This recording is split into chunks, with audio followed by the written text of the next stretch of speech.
What's the darkest secret you found out about a family member relative? My dad was born in rural Texas in 1915. He was the youngest of 10 kids, all a year apart, so his oldest sibling, Henry, was about 11 years older than him. My dad's father died in an accident not long after he was born, so Henry became the man of the house at about age 11.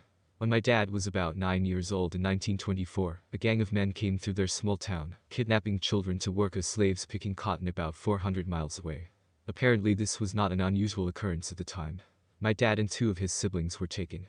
Henry, who was now 18, came home from working on a cattle drive about a week later, and found his mother hysterical about the kidnapping of 3 of her children. Being the man of the house, at age 18, Henry strapped on his father's 6 guns, dual holsters, 1 on each hip, and set out to get his 3 siblings back. He gathered clues about the gang from other townsfolk who also had children stolen. He headed east to where he was pretty certain the kids were taken, riding in empty train boxcars, and even on the roofs of moving trains.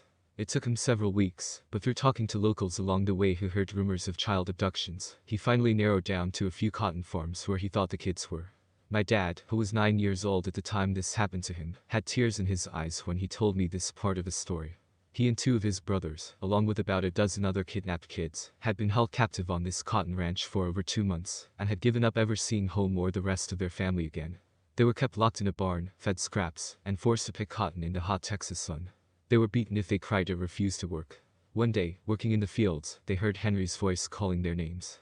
They looked up and saw my Uncle Henry walking towards them, and they started running toward him when one of their captors rode up on a horse and started yelling.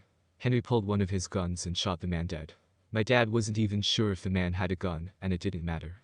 The gunshot threw a couple more of the rancher captors over, and Henry killed them both as well. My dad ran up and hugged my uncle, and he told them let's go home.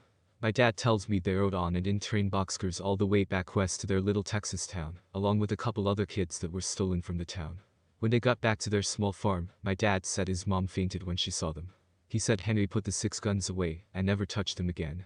There was no law enforcement, no investigation about what had happened, that my uncle murdered 3 men to get his siblings back. It was basically still the Wild West in Texas in the 1920s. The boys eventually all joined the Army and Navy, and all served and survived World War II. My dad didn't tell me this story until after Henry had died. I had always known my Uncle Henry as a sweet, soft-spoken, diminutive, about 5'4", maybe 100-pound man who went on to own a printing shop.